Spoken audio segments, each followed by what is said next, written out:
हा जो प्रवास होता तो करताना मी एकटीच होते.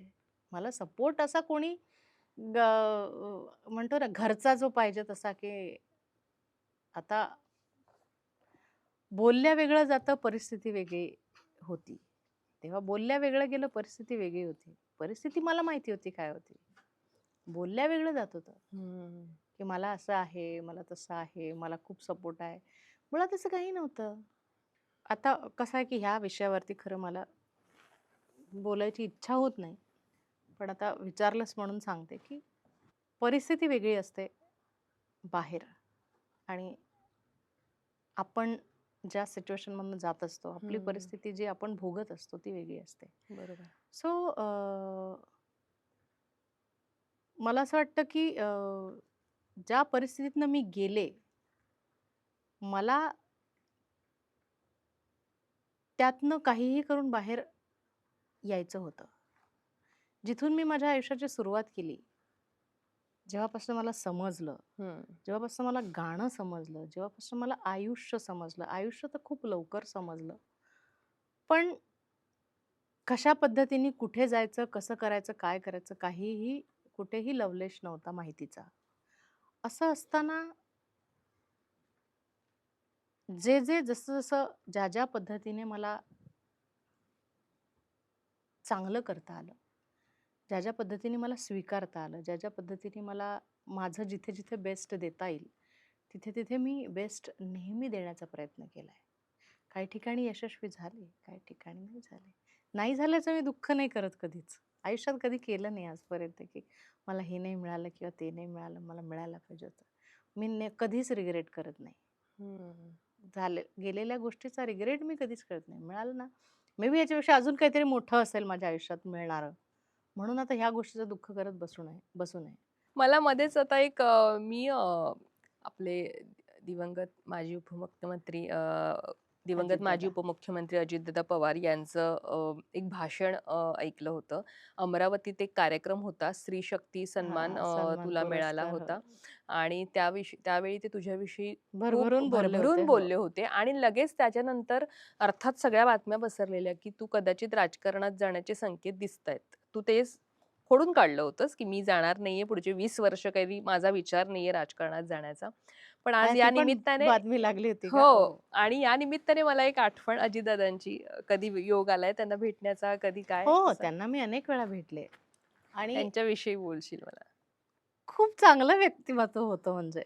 चांगलं म्हणजे की त्यांच्याशी अनेक वेळा असं झालं की कलाकार सगळे असे मिळून एक 8-10 कलाकार सगळे मिळून आम्ही त्यांना भेटायला जायचो. आम्ही असं 2-3 वेळा त्यांना जाऊन भेटलेलो आहे. हं. मग सहज गप्पा मारता-मारता अनेक त्यांच्या त्या कोपरखळ्या मारायचे किंवा हं. बोलता-बोलता असे त्या म अ, म्हणतो ना, की असं एक मला काय राजकारणातलं फार कळत नाही. मी काय आणि राजकारणात मी जाईन असंही मला माहिती नाही अजून तरी, की उद्याचं काय आहे मला माहिती नाही. आपण उद्याचा कसा दिवस उजाडेल हे आपल्याला माहीत नसतं. कधीच कोणी असा विचार केला नाही, की अजितदादांचं असं काहीतरी होऊ शकतं. हं. त्यांच्या आयुष्यामध्ये असं काहीतरी अचानक म्हणजे मला असं वाटलं, की कोणीतरी खोटी बातमी जेव्हा मी सकाळी त्या दिवशी पहिल्यांदा हे उघडलं, फोन उघडला तेव्हा सगळ्या बातम्या आल्या. तेव्हा असं मला वाटलं कोणीतरी खोटी बातमी पसरवत असेल. पण नंतर मग परत सगळीकडे ते लाईव्ह झालं, की असं-असं आहे. सो खूप ते काय म्हणतो ना, मला असं माझ्या आयुष्यातले असे 2-3च प्रसंग आहेत, जे मी त्यांना भेटले, जे खूप छान होते. मला त्यांच्याशी बोलावं असं वाटतं. असे संवाद साधावा हं. किंवा त्यांचं ऐकावं, तसे ते होते. म्हणजे खूप जेव्हा त्यांना आम्ही भेटायचो, हं. कुठलेही असं पॉलिटिकली करेक्ट उत्तर ते त्यांच्याकडनं असं नव्हतंच होत कधी, की बाबा हं. हे हे असं तसं तसं नाही. जे मनात आहे ते असं फाड बोलणार आणि किंवा अ, कुठलाही असा पडदा न ठेवता असं ते स्पष्ट बोलायचे आणि बोलायचे. हं. मजेशीर व्यक्तिमत्व होतं ते. राजकारणात खूप मोठा त्यांचा एक लॉस झाला असं मला वाटतं, की राजकारणामध्ये एक हवे असणारं व्यक्तिमत्व होतं ते. चांगले सुस्वभावी सुस्वभावी होते. दुसरं की गेल्या अनेक वर्षांमध्ये कल्चरली जास्त कोणी ॲक्टिव्हेट असेल तर ते दादा होते. हम्म. मग त्या संबंध महाराष्ट्रामध्ये सगळ्या कलाकारांचे त्यांच्या सांस्कृतिक सेलतर्फे इतके कार्यक्रम व्हायचे सगळीकडे, की ती एक आठवण राहून गेली आहे, की नुकसान खूप मोठं महाराष्ट्राचं झालंय त्या अच्छा. निमित्ताने. लिटरली. आणि अजितदादांचं पाहिल्यानंतर तर खरंच त्या गोष्टीवर ना असा एक विश्वास आपला पटकन बसतो ना, तसं झालेलं आहे की खरंच हे नाहीच, आपण उद्याच्या दिवसाचं काही सांगू शकत नाही. हो. तसं आहे. आणि आता मला तुला विचारायला आवडेल की आठवणी असतात ना, या कायम आपल्या सोबत असतात. त्यामुळे एक तर आशाताई आपल्यातनं गेल्या. कधी योग आला होता आशाताईंना भेटण्याचा आणि त्यांच्याकडनं तुझी तारीफ ऐकण्याचा? आशाताईंना आशाताईंशी मी खूप रिलेट करते. मला असं नेहमी वाटतं, की ज्या गोष्टीतनं त्या गेल्यात ना आयुष्यभर, हम्म. त्या खूप माझ्याशी रिलेट करणाऱ्या आहेत. मी त्यांच्या सगळ्या ज्या काही गोष्टी, काही घटना आहेत, ते जेव्हा मी बघते, तेव्हा मला असं वाटतं हां, परिस्थिती वेगळी असेल. त्यांची परिस्थिती वेगळी आहे, माझी परिस्थिती काही वेगळी असेल. पण इंटेन्सिटी जेव्हा मी बघते ना, मला असं वाटतं मी सेम कुठेतरी आहे. त्यांच्याशी रिलेट करते. आणि स्वभाव जो आहे, तो त्यांच्यासारखा मला व्हायला आवडेल. ओ काइंड ऑफ. म्हणजे कसा? कारण त्यांचं कसं होतं, की जे खरं आहे, ते खरं आहे. हम्म. एकदा आमच्या स्टेजवरती सारेगमपच्या स्टेजवरती त्यांनी मला विचारलं होतं, की तुझं जेही काही मत असेल ना, जे काय तू बोलतेस, त्या मतावरती ठाम राहायचं. असं त्यांनी मला एकदा बोललं होतं. तर इतकं माझ्या मनात अजूनही ते शब्द, त्या ज्या दिवशी गेल्या ते एकदम ते शब्द मला आठवले. सो जोही निर्णय घेशील, जेही बोलशील, त्या बोलण्यावरती तू ठाम राहा. अशीच राहा. असा तो आशीर्वाद त्यांनी मला दिला होता एकदा. भेटायची संधी खूप वेळा आली. आशाताईंना मी खूप वेळा भेटले. आणि त्यांचं गाणं त्या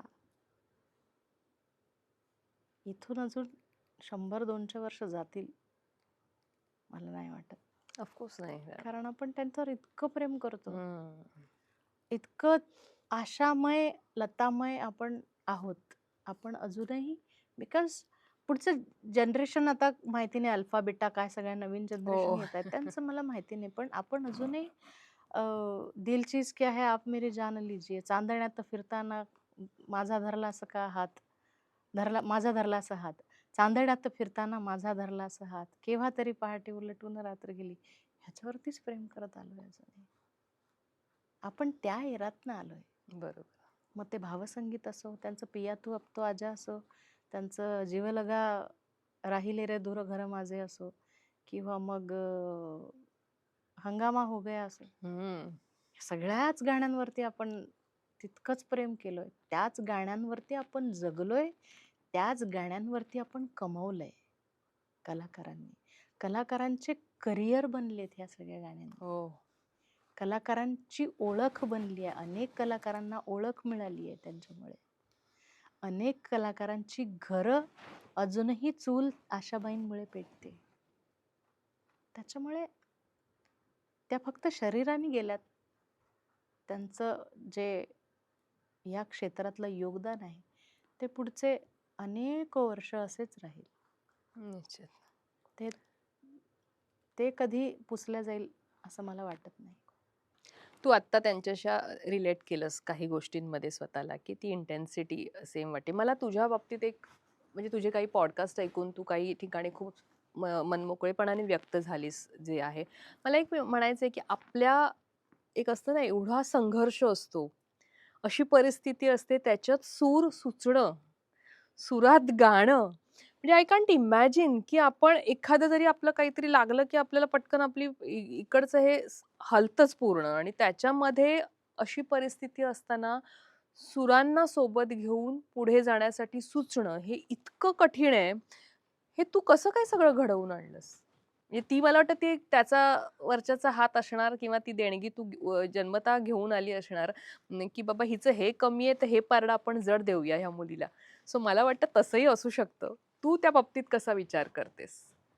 मला एक सांग, तू आत्ता जस्ट जसं म्हणालीस, की एखादी ठेच जरी लागली, तरी इकडचं आपलं सगळं हलतं. इकडचं हलल्यानंतर कसं आहे, तू जरा ब्रेक घेऊ शकतेस. बरोबर आहे. कारण तुला त्याची गरज आहे. तुला नाही फारसा फरक पडणार, की ठीक आहे माझं हललेलं आहे, मला 8 दिवस ब्रेक पाहिजे. हं. माझी 8 दिवस चूल पेटणार नव्हती, जर मी ब्रेक घेतला हम्म. असता तर. मला पहिला माझ्या चुलीचा विचार होता ना.